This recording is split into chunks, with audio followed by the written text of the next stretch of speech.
मुसलमान दी होए, ईसाई दी होए, यहूदी दी होए, सारियां दियां इज्जतां बराबर ही ने। एक खैमा लग जाता है, मसे नबी च कैद हो जाती है, बिलाल दी अजान सुनती है, मेरे पैगंबर दी ज़बाने नबूवत दा कुरान सुनती है, कलमा पढ़ के मुसलमान हो जाती है।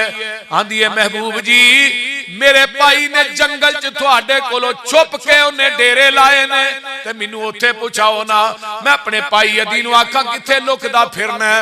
रब ने कायनात दे सारे सुकून मुहम्मद दियां जुतियां च ही रख दिते ने।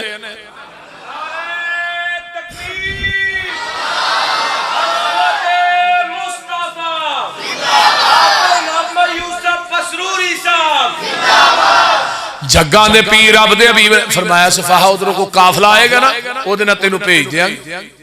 फरमाया नहीं नहीं जेड़े तेरे यारां ने यमन चो आंदा है वो मैनू शाम च भी छड्ड के आउणगे। समाने सफर बने काफला पहुंचदा है, दूरों अदी वेंदा है, आ जिहड़ी सवारी ते सवार है ना मेरी भैन सफाहा ही लगदी है, मां जम्मी। अगों वांडी आउंदा है, भैन नू बुलांदा है,